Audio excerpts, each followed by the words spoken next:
Hello, everyone, and welcome to Pinstripe People, a podcast on the Believe Network. Normally, with my partner, Mike Lindsley. Normally, Mike, I say hello and good morning to everyone. There's nothing good about this morning if you're a New York Yankees podcaster or fan after what we witnessed in the last 4 days, Mike, as deplorable a performance. I mean, I remember that series last year against the Blue Jays. They got swept up at that shithole in Rogers Center. This was probably worse because the Blue Jays were a good team last year. This was despicable, deplorable, horrendous, gut-wrenching, absolutely disgusting baseball by the New York Yankees. They deserved every one of these losses. Mike, I told you last night on our text, what time do you want me to start screaming at you? You said 9:30. There you go, pal, because I am fired up still. Yeah, out-pitched, out-hit, out-hustled, out-maneuvered, out-everything in terms of baseball. What do they call it when the Red Sox have a bad one? They call it like Boston Massacre Monday or whatever they call it. I don't know what the word is for this one. I don't know what the term is for this one, but I will tell you this.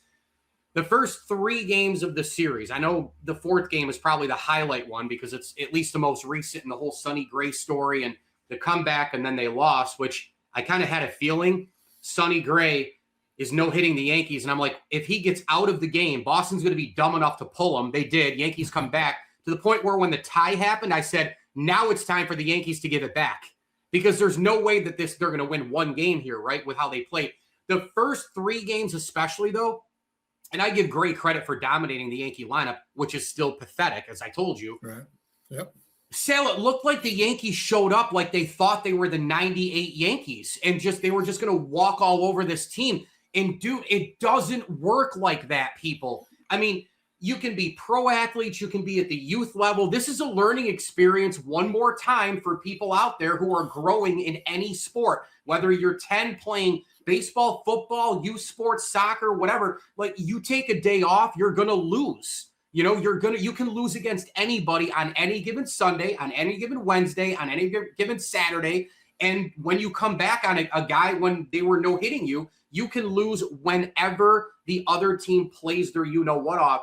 To me, the Yankees went in, and I thought they were too casual the first 3 days. I didn't think they attacked the strike zone enough early. I didn't think they got after it enough, and they just really look brutal. And I'm with you. When you get swept like this against a team like that, double digits under 500 going into the series, this right now is probably the low point of the season. What's the good news? You still have 1,000 games to play. Yeah, well, if they play like that, Mike, you can forget about the postseason. I don't care how bad the American League is. You can't play baseball the way the Yankees just played. And what's pissing me off is, look, we know the American League is down this year. There's only 3 teams, I think, that are above 500, 3 or 4 maybe. So I understand, yeah, they could probably sleepwalk their way to the postseason this year.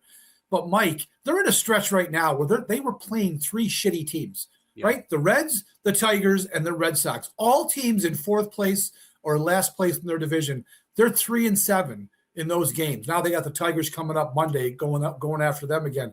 This was a stretch of the schedule. And again, you can make the argument, yeah, the whole schedule basically is kind of easy this year because of the American League. But this was a stretch where you were getting 3 bad teams that were thinking about, are we going to be sellers, or are we going to tank the season and go ahead and sell? The Yankees just changed all 3 teams' minds by the way they played against the Yankees. They just saved the Red Sox season, Mike. The Red Sox were a one-way train to disaster before this series began. There's no doubt they were going to start selling off pieces. They are now, I think, they're like 4 games out of the wild card because of the Yankees' absolute shit show all weekend. They had a chance to bury these teams. Toronto has lost 6 in a row. They could have created more distance between them and the Blue Jays, who I still think at some point are going to wake up and start doing something. It was such a lost opportunity in these last 10 games, but specifically these 4 horror shows in Boston. Yeah, the thing, too, about the Red Sox is not only have they had the 4 World Series wins since 2004 and the Yankees have 1, they seem to do this. Now, Alex Cora is not there anymore, but remember last year? There's always seems to be a series during the season where it's a little flip goes on. Now, it might be the Red Sox are good and they become almost great, or they're in the proverbial toilet right now and they climb out of that toilet. You know, there's some series against the Yankees where they get 3 or 4, something happens. And by the way, it's always at Fenway. It's always at Fenway. It's always at Fenway. There's always 1 or 2 guys. This time around, it's Contreras, it's Yoshida, it's Abreu. And for as bad as they are, I'd love to have all those guys on the Yanks. I really would. Yeah, I mean, you think about, right, hitting to contact, big plays, late in games. You know, it's like the Red Sox go 70, 80 games, and you're thinking this team doesn't know how to play baseball. And then all of a sudden, you're like, are they good? They're not, but for 4 games they were. It's a mix of everything else, right? There's one side, there's another side. One team didn't play as hard, the other team did. Did one team give it? Did the other team take it? However you want to shake down, however you want to make the puzzle fit. But the Yankees were brutal in this series, but it always feels like this has been a Red Sox-Yankees thing as well, in addition to the pinnacle where the Red Sox have been and the Yankees have not. And it's all a part, again, of this roster construction, lacking heart, soul, makeup, all of this stuff where Boston has it and the Yankees don't. And now I get it. In between the World Series wins, the Red Sox have had horrendous seasons. I get that. And during the Yankees' non-World Series wins from like 96 to 03, even the 04, which we know what happened there, the Yankees were still 100-win team, consistently at least good in it, title contender, playoff team, 1 seed, had Hall of Famers. I get that. There was more sustainability there than the Red Sox in between winning titles. But the last 15, 20 years or so, Sal, we've seen this Red Sox-Yankees thing a lot with titles and a lot of the other stuff that's kind of dangled, where this past weekend showcases what one team can do and the other one can't. And it always, again, happens at Fenway. It always happens at Fenway. Fenway is a house of horror. I think you saw the stat that there since the COVID year, they're 1-15 in June games at Fenway. Like, and it's all part of this, you know, the Boone swoon that it's cute. It rhymes. It's not true. What the swoon is, Mike, for the last, I did the research, the last 4 years, well, 3 plus this year, it's the summer swoon. Yeah. This team goes to sleep for the summer. They were, we all know in 23, Judge got hurt. He missed 2 of those months. That's 31 and 45 in those 3 months, missed the playoffs. And then the next 2 years, they were barely 500 for a 3-month stretch of baseball. It's not just June, it's the entire summer. Now they're 12 and 12 in June and heading in that direction again. Go ahead, make a point. I wanted to add one really important thing to that, right? And there's a big reason why. It's not just one thing when you do that because you're playing all these games. I also like the jumbo coffee, by the way. The roster that I always go back to has so many wrong players that when the summer months go on, we're not even to July. Today it's going to be 92 or 3 degrees in the upper East Coast. Sal, these players also wear down because what's happened is you have guys who are in their mid to upper 30s who Cashman just plugs into these places and they don't have the right guys. So this story where we see these screenshots of Goldschmidt's numbers, can we go to a month from now and look at what he's really doing as a 38-year-old? What happened when Rizzo was on the roster? What's going to happen with all these guys who don't even hit 220 right now? Your boy Jazz, what's he really going to do during the dog days of August? That's a big part of this, is because the meltdown of these guys who don't fit properly on a roster, many of whom, Stanton when he's healthy, Judge obviously is in a different category, but the mid to upper 30s guys, the youth guys who aren't ready, players at different positions, as they play and as they wear down in the dog days, it doesn't work. What are you going to do? You're going to rely on Bellinger and Ben Rice. You're going to rely on 2 guys for the next 2.5, 3 months. Sal, it's not a 2-man team. It's a 27-man team. So I think that has a big part of why during the summertime. Yeah. And by the way, Bellinger and Rice, not doing shit right now. They're part of the problem. They are part of the problem. Rice, we knew he would come down to earth. He wasn't going to keep hitting. And with Judge not in the lineup, obviously it all falls, or most of it falls, to Bellinger and Rice. Rice is 4 for 35 in his last 10 games. He has hit the wall. Bellinger has not been good. He's drawn some walks, gotten a few singles. The power seems to be gone right now with Bellinger. He's been in a terrible slump. If they don't have those two guys going, this team has no chance. Because like you said, Goldschmidt, it's been a nice story. He's not going to carry the Yankees. And then where else do you look for with offense? It was just such an unbelievable weekend. Mike, you realize the last 3 games, there was no hitter watch into the 5th inning in all of them. One of them, there was a perfect game watch into the 6th inning with Tolley on Friday. Gray was 7 1/3, right. No hit last night. They had 3 hits in the 3 games consecutively. It's the first time that's happened, Mike, since 1914 for the Yankees, before Babe Ruth came on the scene. That's how bad this weekend was. It was historically bad. How horrible that they hit 133 as a team in these 4 games. I don't even know how that's possible in Major League Baseball, especially when you consider 2 rookies started for the Red Sox this weekend, Tole and Jake Bennett. It was just unbelievable. How I could go on and on and on here. We'll be here all day with me screaming and ranting. Let's just look at last night. I mean, for Christ's sakes, Mike, it was the 3rd inning when they went 1 through 9 up and down easily. I tweeted, Sonny Gray might throw a perfect game tonight. I was damn close, man. I was damn close. He walked Rosario in the 5th to kill that, and then Rosario got the single in the 8th inning to break up the no-hitter. They were comatose last night. But then they got to tease us, right? They got to tease us. They give up 2 unearned runs, which, by the way, was also a problem in this series. 6 unearned runs in the first game, all 6 unearned because they can't field. The first 2 last night, Cabrera in his first game makes a ridiculous error on a routine play you and I can make. 2 runs end up scoring. They tease us, right?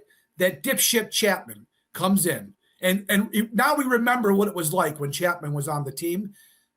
Gives up the 2 runs. Not that they really earned it, because Wilyer Abreu out there in right field, who's a great right fielder, made one of the most unbelievably bad decisions you could possibly make, and it led the way to 2 runs. Then they go ahead in the 10th inning. Again, not really by their doing. I mean, what did they really do in that inning? Rosario hit a ball that Abreu dropped, turns into the go-ahead run, and then they kick it around some more.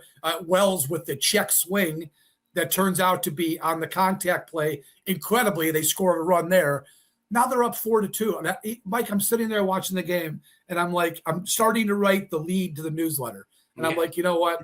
No, I gotta hold off, because they're gonna screw this up. Yep. It took Fernando Cruz 10 pitches to lose that game. It's just unbelievable, Mike. Unbelievable. It was, and I gotta tell you, that scumbag Chapman, that tattooed, arrogant prick. Who did you see him at the end when he struck out the last 2 guys? And he poses after just blowing the lead. He still does it. He'll do it. He always does. That's the thing. I cannot. There are certain guys you cannot stand watching play sports, right? He is one of them. I cannot stand him. You know, for as great as T.O. was as a football player, a lot of times I couldn't stand him either, because it was just so many over-the-top stuff. Some of the stuff was funny. I thought the popcorn thing was funny. But, at the Star, it was a little much in Dallas and that kind of stuff. Chapman, everything he does drives me nuts. The tattoo wrapping around the neck, the jersey, the sweat. He wants the Yankees to apologize still, probably. All these different things. And I'm going to myself, you know what? If you can come back and win this game, classic Yankees, though, by the way, right? There was a guy on third with an out, and they couldn't get him home. Right? Couldn't get him home because they can never get him home. They can never get him home from third when it matters. When you need a run to tie it, a run to get a lead, a run in the 8th inning in a game 5, best of 7 of the postseason. Can never get him home. All my Yankee buddies always jamming my phone up. Oh, you're negative. Cool, dude. Let's just go to October, because what you're seeing right now will happen again. And until it doesn't, I'm here. I'm waiting. I'm here. So I'm like, you know what? Even if you lose the 3, but you beat Chapman in game 4, for something to take away. How many times do we talk about that, Sal? All the time. In a 4-game series, you lose 3, but then that 4th game, some kind of door opens. You could have taken at least something from that series, right? In a game 4, of course. Come back on Chapman. You're on the road. It's Fenway. The bats were nowhere to be found for the entire series. You at least take that and beat Chapman. I'm like, all right, there's a little bit. Nope. And then the comeback happened. If they could have done it against that scumbag, it would have been great. But then the rest happened, and holy cow. By the way, there's also more tape out for everyone out there how to beat the Yankees bats. I mean, it's very simple. If you get as ahead as you can and you throw all of these winding off speed pitches, this team can't sail. They just flail. Yeah. They flail it. And how about the Sonny Gray sweeper? I mean, are we turning that into the Walter Johnson high fastball? Is this a Bert Blyleven curveball? Is this a Pedro changeup? Is this a historical pitch or something? And the Yankees, they were so weak against that. And I think NBC even put the graphic up with it as well. I mean, they were, again, that whole series was brutal. But to not be able to at least take a little bit by beating that, that D-bag Chapman. Yeah. Yeah, you're right. Winning how hard it is to lose 4 games in a series. I mean, the Blue Jays did it this weekend too. Right. They lost all 4 even against, but it's against anybody. I just wanted to add against anyone. It is. It's really hard to lose 4 straight. Yankees had their opportunity and just pissed it away. It was the appropriate end, though. I thought, Mike, it was the appropriate end to the whole weekend. I would have felt a little scummy if they had won the game because they were so bad and really didn't even deserve it. Even in their 2 rallies, Mike, they really didn't do anything special to score those 4 runs. They really didn't. The Red Sox were dying to give them the game. And the Yankees couldn't take it. It was so frustrating. They were, but that's baseball, man. Sometimes you score runs like that. The 0-1 World Series was, look at Luis Gonzalez's bloop. I mean, that was a walk-off hit off the greatest reliever of them all. Sometimes you just get things like that. And Sal, again, that's a reminder of how wild a game baseball is. It really is. It's why we love it. It's why we're sitting here screaming back and forth at each other because we love it. But it's just weekends like this. Your team just can't play this poorly and make you feel good about anything. I mean, I feel like the whole weekend was ruined. And I know it sounds stupid.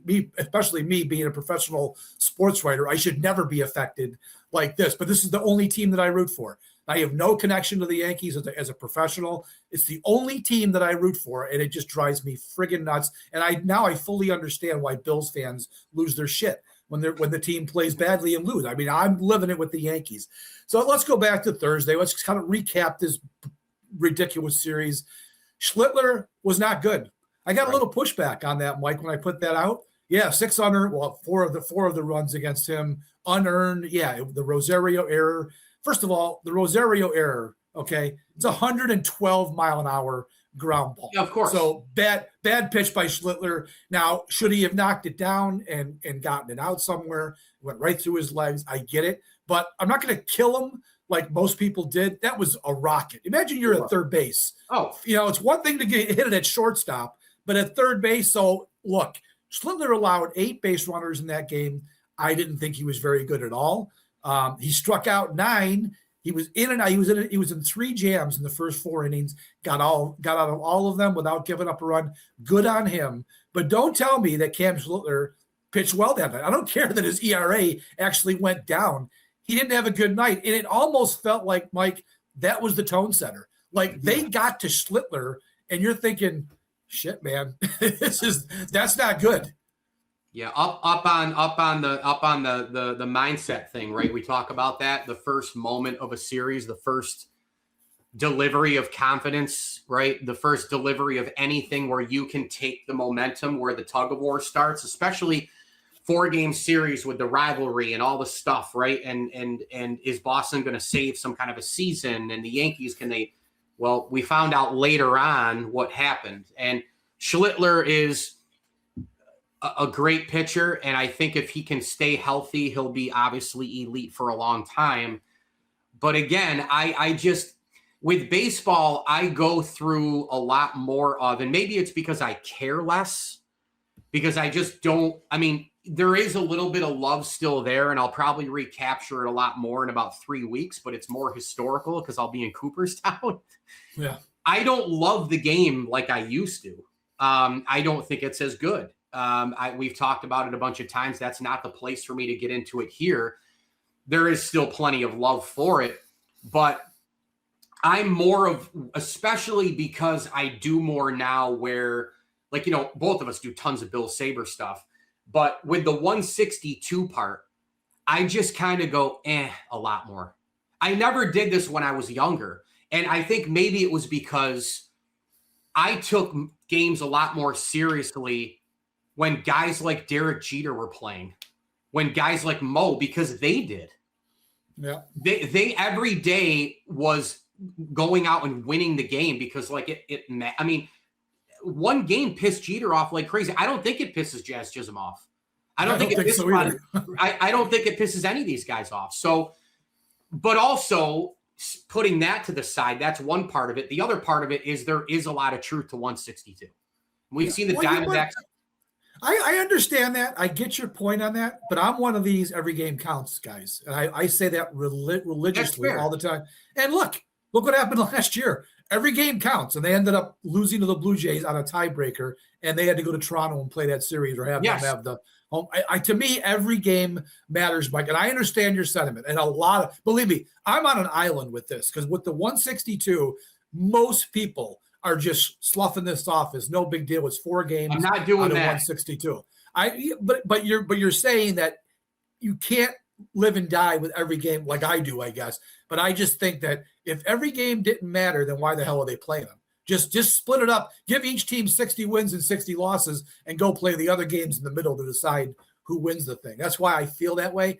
This game, who knows with this game Sunday night, blowing it the way they did, who knows how that's going to impact the season later on. Every game counts to me. I think, but I'm not saying your point's wrong. Yeah, I think both. I'm going to go with what we say a lot now. I think 2 things can be true at the same time. I think your point is, yes, every game counts, just like a few years ago, the analogy in hockey, right? Sabres win 1 more, they get 2 more points for a playoff team. So, yes, every game matters to the point where in total, you can miss by 1. I get it. What I'm getting at is the other part being true is if you're a sustainable, decent team and 1 start here is bad, or you have a bad 8-game stretch in 162, it doesn't tell the biggest picture. If you have a bad year inside 30 years of life, it doesn't mean that you've had a bad life. Your 29 of 30 are still great. You had 1 bad year. Does that year still matter to you? Sure it does. Derek Jeter talks all the time more about getting mad about 01 and 04, right, in 97 than he does winning 96, 98, 99, 2000, 2009. He's Derek Jeter. He gets mad about 03 more than he does winning in 09. So I think both things can be true at the same time, looking under the big picture of reality. My point was for Schlittler, in a bad game. I'm going to brush that one off. The series, I'm not. Yeah. Friday night, Peyton Tolley, who I had a feeling was going to dominate. Remember, he played or he pitched against them back in April. I think it was he started the year in AAA. I think it was his first start of the year in MLB, dominated them. 11 strikeouts. Just I knew Friday was going to be a rough night, and then it didn't help that, he had a perfect game, I think it was, into the 6th inning before I forget who even broke it up. Just ridiculous.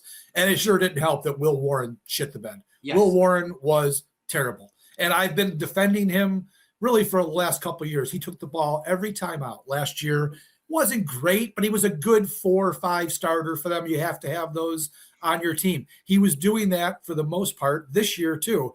But lately, it has not gone well for Warren. He struck out nobody in this game. How in the year 2026, where these guys strike out at unfathomable levels, he didn't get 1 strikeout. Gave up, I think it was, 7 hits, whatever it ended up being, 5 runs. He never gave him a chance. And with the bats the way they were, that game was over before you could even blink an eye. And Warren is the one guy I actually kind of, in terms of like the young players, I kind of worry about a little bit, because he doesn't seem to have as much of the moxie and the blowaway stuff and the light bulb on, turn it brighter, Cam Schlittler feeling, right? Does he to you? He's a guy. He's just a guy. Yeah, you got to have guys. You got to have guys at the bottom of your rotation, right? And for a 4 or 5, I'll take him over most 4 or 5s in the league, right? Right, exactly. That's exactly what I meant. And I think I need to see a lot more, really, because for a long time, even the yes guys were slurping him for a while. Like, oh man, the most underrated guy in the rotation. And I'm going, yeah, it's May, dude. Like, this was back in May, or it's June. Yeah. I just need to see more. He's fine. Again, bad start. What happens the next one? 162, big picture. But yeah, he does. There's a gap there is my point. And I think he can get hit. And I think he's another guy with where they're looking, right? What's today all about, Sal, right? You have an at bat and then you go where? Right here. Oh, what did I do wrong? Oh, right. The whole time. Tablets, phones, dugout, right? Sunflower seeds. Sometimes you take the blow pop in your pocket and go out to the field, right? I mean, you can do that these days, apparently, and eat lollipops. So these guys go and stare at their phones. And well, guess what? I make fun of that, but all that tape is out there. And I think Will Warren's kind of a tape guy, to use the football terms, where he can get hit quick if guys adjust. And he did. Saturday, they throw Jake Bennett, who's a rookie in his 6th start. Another lefty. And I know. Another lefty, which has been their poison lately. They just have not hit left-handed pitching for a little while now. He dominates them. Yeah. I mean, he was in the 5th inning, I think, with a no-hitter before somebody broke it up. The only Max Schumann. I think it was Max Schumann hit a home run. Yeah, the only run they scored of all guys. Schumann hits a home run. Yep. That's all they get. They did absolutely nothing. It was the most lifeless, shitty, nationally televised ABC, ESPN with that ridiculous ESPN crow that just talks the whole game, and I can't stand it. So that was an irritating watch. 3 in a row. Now they've lost 3 in a row to 3 left-handed pitchers. Offense completely zeroed. It was just such a sickening feeling, Mike, to watch that game in particular, because I'm thinking, okay, Gerrit Cole against Jake Bennett. Gerrit Cole against Jake Bennett. Cole was horrible. Gives up a homer to Yoshida, who, by the way, has become a pain in the ass. He's one of these guys who hits nobody else but the Yankees. Then he gives up a home run to somebody named Anthony Siegler, who was apparently, I didn't even know this, a first-round draft pick of the Yankees a while back. By the way, how many frigging people on that team have Yankee ties?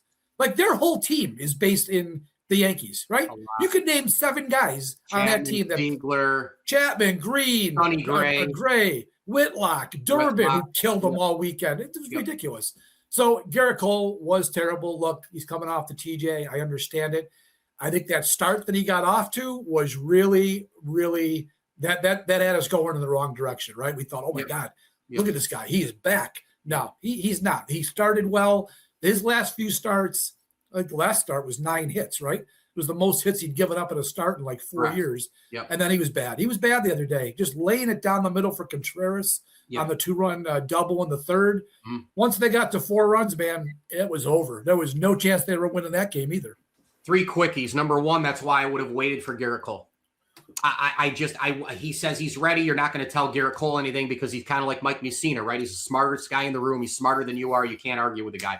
I would not have had him come back until after July 4th. I just would not have. There is no point. Sal, this team needs to win a ring. Gerrit Cole's contract, Judge's contract, I guess a little bit with a Stanton contract, but God, I mean, there's a chance Cole and Judge are going to go their entire careers and not win a ring. There's a very good chance of that. Very good chance. So that's number 1, right? That's number 1. Number 2, the Yoshida thing. There are guys who always hit the Yankees when they don't hit anybody else. That happens to a lot of other teams too. We just probably don't pay attention as much because it's not the Yankees. But there are also guys who are in the Hall of Fame who crush the Yankees even more than some of their Hall of Fame numbers, right? The George Bretts, the Ortizes, those kind of guys, the Edgars. Right. So there's both worlds there. The third thing is I kind of felt during this game, and I know you can't get every move right, and everybody already knows I can't stand Cashman, but where would an Alex Bregman fit into a series like this? Well, I'll say this, though. The way he's played this year, not so much. He has not had a good year for the Cubs. I agree with you. The Cubs signed him for that exact reason, and he has not produced for them. Correct. But maybe not Bregman. Somebody, I just would have. I know the third base problem was real going into the season for the Yankees. You're right there, though. He'd be better than anybody they've had for sure. So I would have given the Grisham money, who already had reached a ceiling, was never going to do it, right? And now you fast forward. Again, the general manager can't see ahead on a roster. I would have given the Grisham money to like a Bregman. And you know what? Okay, if it's not Bregman, then it's somebody else. I just thought about a guy who's been in the baseball wars, and I mean wars in this term only, but, like where does he fit in? Where you need a big hit to save the pitcher or a big moment or, 2 on, no out. They're rallying. Fenway's going crazy, and he makes a huge play at third base. You get a double play, you're out of the inning.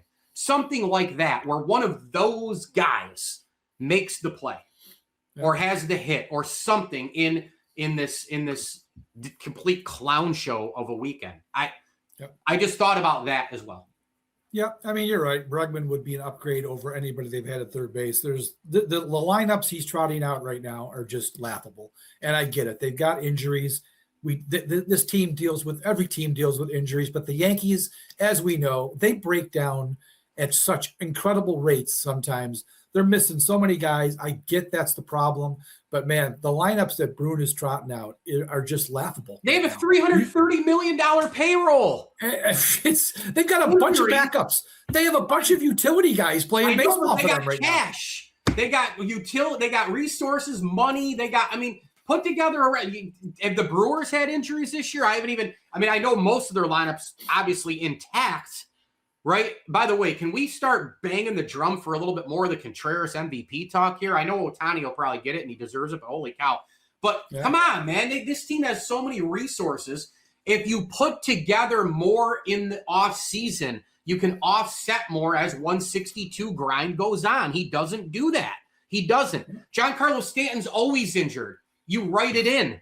You start the season, you write that in, Sal. Not once, not twice, not three times. I'm at the point with Stanton. Every time they pan to him in the dugout, I want to punch my TV screen. Right. It's just such a useless waste of money and space. Yes. Yes, he has those 2 or 3 week spells where he's great. And then what else has he given the Yankees? That's one of the. If they don't win a championship with him, that trade will go down as an absolute disaster. I don't care what the good moments that he's had, the hot streaks that he's had, none of it meant shit if they don't win a championship with him on the roster. And every time I see him, I just want to punch the TV screen because all he ever does is jog. Yes. How do you pull a calf muscle jogging to the extent that this calf muscle was pulled, that he's now more than 2 months, plus he just had a setback? How is it possible that I could go out and run at 63 years old and pull my calf muscle, and I would probably be back out there in a 2 or 3 week period doing what I do?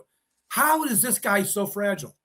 Athletes have never been bigger, faster, stronger, have never had more technology, have never had more nutrition at their disposal, personal training, all these different things. They've never had better travel with the first class planes. They've never had better everything across the board. And yet this guy is the most fragile dude I have ever seen on a baseball field. He's blocked the roster. He's wasted money. Derek Jeter, thank you very much, by the way, for that trade. Yeah. This is an absolute abomination. And my most hated baseball player of all time is Alex Rodriguez. This is worse than the A-Rod thing because at least with A-Rod, they got 1 year of A-Rod in October. For as bad as he was, now Giancarlo Stanton, he's hit the ball. He's hit the ball to the moon in October plenty of times. I get it. But again, he's boomer bust. But when you're talking about one of these, A-Rod at least at 1.1 delivered in 09. They at least got one with him. Now, does that mean but Mike, A-Rod posted almost every day too. A-Rod played 150 games. He won an MVP with the Yankees. He was a great player for them. I understand all the personality stuff. You can't stand that. But compared to Stanton, A-Rod was A+ gold given what he gave the Yankees. Yes, no doubt. I was going to get to that part too, is that the October stuff on the whole, you're still like, good grief, one of the best players choked that much. But A-Rod, and I know we're going a little long today, but A-Rod compared to Stanton, just getting the ring is the big separator. And then the really big separator is the fact that every day, third base, MVP, he was in the lineup, blah, blah, blah.